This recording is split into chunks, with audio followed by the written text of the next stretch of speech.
लिए अगर विभेद पैदा कर रहे हैं कि वहाँ पर भेदभाव नहीं किया जा सकता, तो बिहार से मारपीट कर भगाया गया उमेश कुमार महतो को, क्या ये विभेद नहीं था? ये किसी को नहीं दिखता है? इसने कानून का उल्लंघन नहीं किया। इन्होंने अनुच्छेद 14, 15 और 16 स्थानीय नीति का बात था और यहाँ नियोजन नीति को के खारिज कर दिया गया कि ये नियोजन नीति गलत है। हम नियोजन की तो अभी बात ही नहीं किए थे, ये तो स्थानीय नीति था, ये तो नियोजन का बात ही नहीं था। कहाँ से इनको राज्यपाल महोदय को कहाँ से नियोजन पढ़ा दिया गया, हमें समझ ही नहीं आता। अब हम कह रहे हैं मध्य प्रदेश का है, मध्य प्रदेश में सिर्फ मूल निवासियों को मिलेगी सरकारी नौकरी। हम कह रहे हैं मध्य प्रदेश का पटवारी का वैकेंसी निकला था, देखिए उसमें लिखा हुआ है अभ्यर्थी मध्य प्रदेश का स्थानीय निवासी होना चाहिए। हम विभेद कर रहे हैं कैसे? जोहार। एक शायरी के साथ शुरुआत करना चाहिए। हम बार बार कहते हैं कि क्या फर्क पड़ता है इस देश में राजा कौरव हो या पांडव, क्या फर्क पड़ता है इस देश में राजा कौरव हो या पांडव, जनता तो बेचारी द्रौपदी है। अगर कौरव राजा हुए तो चीर हरण के काम आएगी, अगर कौरव राजा हुए तो चीर हरण के काम आएगी, अगर पांडव राजा हुए तो जुए में हार दी जाएगी। सेम कहानी सेम कंडीशन झारखंड के साथ हो रहा है। 1932 के खतियान को एक फुटबॉल बना दिया गया है। फुटबॉल कोई इधर से मार रहा है, कोई उधर से मार रहा है, बॉल हो ही नहीं रहा है। सब एक दूसरे पे मारने पे लगे, ये उसको टारगेट करके मार रहा है, बीजेपी वाले इसको जेएमएम को टारगेट कर रहे हैं, जेएमएम वाले बीजेपी को टारगेट कर रहे हैं, ये चल रहा है। सबसे पहले शुरुआत करते हैं कि आखिर हुआ क्या। कल राज्यपाल ने जो 1932 का जो विधेयक था उसको वापस लौटा दिया। उन्होंने वापस लौटाने का पूरा कारण में से 3 कारण बताया कि उन्होंने कहा है कि आर्टिकल 14, आर्टिकल 15, आर्टिकल 16 का ये वायलेंस करता है, यानी अनुच्छेद 14, 15 और 16 का ये मतलब इसमें प्रभावी क्या बोलते भेदभाव करता है, ऐसा उन्होंने बताया है और उसको वापस कर दिया है। जिसमें से ज़्यादातर फोकस किया है उसमें 16 का अनुच्छेद 16 का 3 का। तो हम बताना चाहेंगे सबसे पहले कि अनुच्छेद 16 में आखिर 3 में है क्या। अनुच्छेद 16 के 3 में नियोजन से संबंधित है। उसमें कहता है कि किसी भी मतलब भारत के नागरिक को नियोजन में भेदभाव नहीं कर सकते। ठीक है, बहुत अच्छी बात है, नियोजन में नागरिक को भेदभाव नहीं कर सकते। तो नागरिक को कौन यहाँ भेदभाव कर रहा है? इसमें तो भेदभाव वाला विषय है ही नहीं झारखंड में।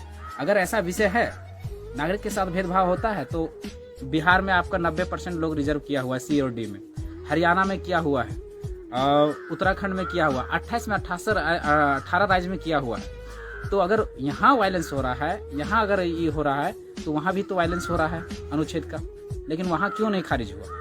वहाँ कैसे नीति बन गई? झारखंड में क्यों नहीं? झारखंड केवल बाबा जी का ढाबा। इसमें देखिए सबसे पहले दोष तो जेएमएम का है। जेएमएम का दोष क्या है कि स्थानीय नीति और नियोजन नीति राज्य सूची का विषय है। 3 सूची होता है, संघ सूची, राज्य सूची और समवर्ती सूची। और ये स्थानीय नीति और नियोजन नीति राज्य सूची का विषय होता है। अब जब राज्य सूची का विषय है तो इनको तो वहाँ भेजना ही नहीं चाहिए था, केंद्र में भेजना ही नहीं चाहिए था। सबसे पहले तो इन्हीं ने गलत किया, इसी ने गलत किया। अब जब इसने भेज ही दिया था तो राज्यपाल महोदय को जो सलाहकार हैं, राज्यपाल महोदय का जो सलाहकार है, जो एडवोकेट जनरल हैं राजीव रंजन जी, वही राजीव रंजन जी है जो 2002 के डोमिसाइल नीति को इन्होंने ही जाके हाईकोर्ट में चैलेंज किया था। वही राजीव रंजन एडवोकेट जनरल बने हुए। अब सलाहकार ये मूलतः बिहार के हैं, आरा के हैं। अब जो बिहार का, फिर से ध्यान से सुनिएगा, राजीव रंजन ये 2002 के डोमिसाइल नीति को इन्होंने ही चैलेंज किया था हाईकोर्ट में, और अभी यही चोर चुहाड़ आदमी यहाँ का सरकार का सलाहकार बना हुआ है, कानूनी सलाहकार बना हुआ है। अब जब सलाहकार ही बाहर का है, बाहरी है, तो वो कैसा सलाह देगा आप ही समझ सकते। जब 14, 15, 16 का जब यहाँ बात कर रहा है कि अनुच्छेद 14, 15, 16 का ये कानून उल्लंघन करता है, तो ऐसा कानून अन्य राज्यों में भी बना हुआ है, वहाँ क्यों नहीं हो रहा है? वहाँ खारिज क्यों नहीं हो रहा है? वहाँ वापस क्यों नहीं लौटाया जा रहा है? समझने वाला विषय। तो ये गलत तरीके से, एकदम गलत तरीके से, राज्यपाल का महामहिम राज्यपाल का इसमें कोई गलती नहीं। जो सलाह देने वाला है, जो राज्य का जो सलाहकार है, वही गलत है, वही चोर है, वही चुहाड़ है। इसलिए ये चीजें फंस रही है। और जब यहाँ पर जब चल ही गया था, तो उसमें 14, 15, 16 तक मेरे पास संविधान भी है। जब अगर वैसा बात है तो मैं पढ़ के बताता हूँ कि संविधान में क्या कहती है। संविधान में 14, 15, 16 देखिएगा। 14 कहता है विधि के समान समता, विधि के समान समता, यानी राज्य भारत के क्षेत्र में किसी व्यक्ति को विधि के समान समता या विधियों के समान संरक्षण से वंचित नहीं करेगा। तो हम किसी को यहाँ से भगा नहीं रहे। विधि में हम भी कह रहे हैं कि हमारे सी और डी के नौकरियों में 90% रिजर्व किया जाए, जैसे अन्य राज्यों ने किया है, जैसे बिहार ने किया है, जैसे हरियाणा ने किया है, जैसे उत्तराखंड ने किया है। 95% या 10% बाहर के लोगों को छोड़ दिया जाए, ये तो हम भी कह रहे हैं। और जो हमारे ऑफिसर के पद है उसमें से 75% हमारे लिए रिजर्व कर दिया जाए और 25% खाली छोड़ दिया जाए। तो हम विधियों का तो हम उल्लंघन कर ही नहीं रहे। और यहाँ स्थानीय नीति का बात था और यहाँ नियोजन नीति को खारिज कर दिया गया है कि ये नियोजन नीति गलत है। हम नियोजन की तो अभी बात ही नहीं किए थे, ये तो स्थानीय नीति था, ये तो नियोजन का बात ही नहीं था। कहाँ से इनको राज्यपाल महोदय को कहाँ से नियोजन पढ़ा दिया गया, हमें समझ ही नहीं आता। अब 15 का अनुच्छेद 15 कहता है कि जाति, धर्म, मूल वंश या स्थान के आधार पर नागरिकों के साथ भेदभाव नहीं कर सकता। ठीक है, हम कहाँ नागरिकों के साथ भेदभाव कर रहे हैं? हम तो कह रहे हैं कि 5%, 10% उसको भी दीजिए, बाहर के 90% हमारे लिए रिजर्व कर दिए, 10% ओपन छोड़िए। तो हम भेदभाव कहाँ कर रहे हैं? जैसे अन्य राज्यों ने किया है। अगर हम भेदभाव कर रहे हैं तो फिर अन्य राज्यों में ने भी किया है, वैसा बंगाल ने भी किया है, वैसा महाराष्ट्र ने भी किया है, वैसा गुजरात ने भी किया है। तो वो तो भेदभाव भी कर रहे हैं। फिर खाली केवल हम ही नहीं कर रहे। अब आगे का कॉलम कहता है, और इनमें साफ साफ शब्दों में स्पष्ट है कि जाति के आधार पर कहाँ कहाँ भेदभाव।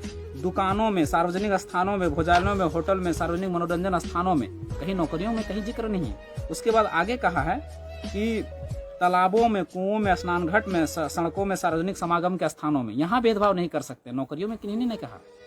आगे का कॉलम है, आगे का अनुच्छेद 16 कहता है कि लोक नियोजन के विषय में अवसर की समानता, मतलब नियोजन में अवसर की समानता, मतलब इसमें सबको बराबर का मिलना चाहिए। इसमें कहता है कि राज्य के अधीन किसी पद पर नियोजन या नियुक्ति से संबंधित विषय में सभी नागरिकों के लिए अवसर की समता होगी। नागरिकों के लिए, ध्यान से सुनिएगा, सभी नागरिकों के लिए समता होगी, लेकिन राज्य सरकार उसमें अपने स्थानीय निवासियों के लिए कानून बना सकती है और उसी के आधार पर वहाँ बनाना चाहिए। आप देखिए कैसे बनाया। हम अभी तो कॉन्स्टिट्यूशन की बात हो गया, हम विभेद कर रहे हैं।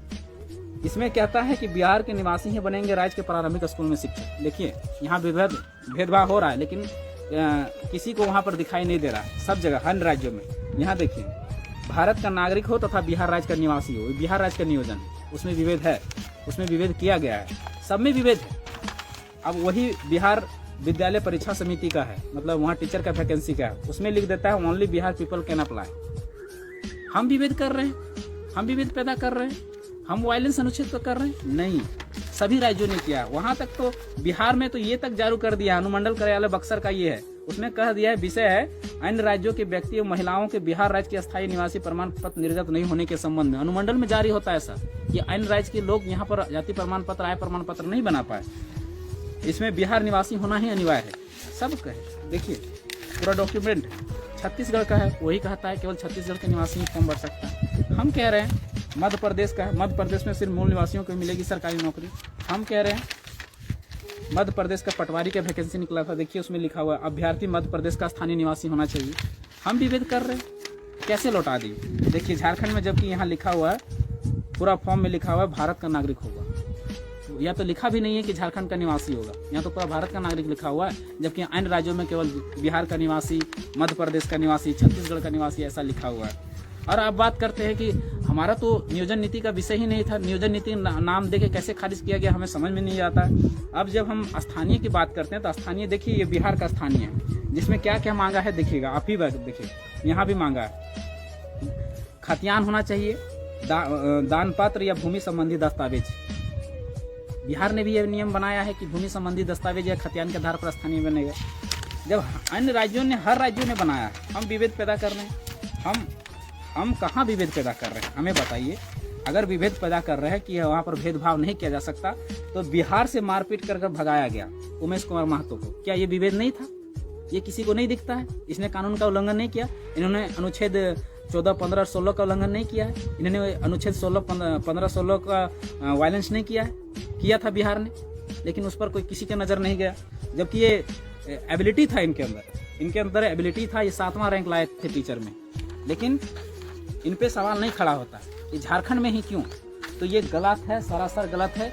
जिसने महामहिम राज्यपाल को, जिन्होंने ये दिया है, महामहिम राज्यपाल को जो ये सलाह दिया है कि ये इसको वायलेंस करता है, 14, 15, 16 का जो वायलेंस अनुच्छेद का वायलेंस करता है, ये पूरी तरह से गलत है।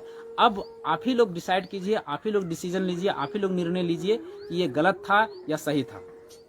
बाकी ये नियोजन का विषय नहीं था, ये स्थानीय परिभाषित करने का विषय था। लेकिन स्थानीय को कैसे बरगला के, कैसे राज्यपाल महोदय को बरगला के और किस तरह से बता के इनको बताया गया कि ये गलत है, ये नियोजन ही गलत है। तो नियोजन का विषय कहाँ था? अभी तो स्थानीय का विषय था। जब स्थानीय बनता तब नियोजन का विषय था, लेकिन यहाँ कह दिया गया कि ये नियोजन नीति ही गलत है। तो आप समझिए, दिमाग लगाइए कि कितना षड्यंत्र के तहत झारखंड को लूटने का, बर्बाद करने का षड्यंत्र चल रहा है। हमारा जो जितना भी वैकेंसी है, सरकारी नौकरी में हो या प्राइवेट नौकरी में हो, सरकार तो कह दिया कि हम 75% यहाँ के स्थानीय को नौकरी देंगे, लेकिन 75% देंगे कैसे? जब तक यहाँ का परिभाषित नहीं रहेगा कि झारखंडी है कौन, तो कैसे नौकरी देगा? आज देखिए लटका हुआ है, वो भी लटका हुआ है, और इधर भी जितना भी है सरकारी नौकरी में 5 लाख पोस्ट है, जिसमें 3.5 लाख पोस्ट खाली है। क्यों लटका पड़ा है? क्योंकि यहाँ स्थानीय नीति और नियोजन नीति परिभाषित नहीं है। जब तक नीति नहीं रहेगा तो नियुक्ति कैसे होगा? और नियुक्ति के लिए स्थानीय नीति और नियोजन नीति दोनों होना अनिवार्य है। अब इसी के कारण 3.5 लाख पोस्ट खाली है। इसी का कारण है यहाँ पर बेरोजगारी दर बढ़ रहा है, जो 12% से बढ़कर 18% हो गया है। यहाँ के छात्रों को नौकरी नहीं हो पा रहा है, न प्राइवेट में न सरकारी में। उसके बाद 15 से 20 लाख कम से कम प्राइवेट में नौकरियां हैं, वो भी स्थानीय को नहीं हो पा रहा है, स्थानीय नीति नियोजन नीति नहीं स्पष्ट होने के कारण। तो ये विषय है झारखंड को बर्बाद करने का। और ये राज्यपाल जो है, राज्यपाल एक सोने के पिंजरे में निवास करने वाला तोता है। ये केंद्र सरकार के बीजेपी के इशारे पे चल रही है। ये एकदम सीधे स्पष्ट तौर पे कहेंगे कि बीजेपी का षड्यंत्र है, पूरी तरह से विफल षड्यंत्र है कि इसको पास नहीं करने दिया जाए, किसी तरह से लटकाया रखा जाए, ताकि यहाँ पर जो सत्तारूढ़ की सरकारें हैं वो बदनाम हो और फिर से हमारी सत्ता कायम हो। तो आप लोग दिमाग लगाइए कि कौन गलत कर रहा है, कौन सही कर रहा है। फिर अगले टाइम में आएंगे फिर एक नए विषय के साथ। धन्यवाद। जोहार। जय झारखंड।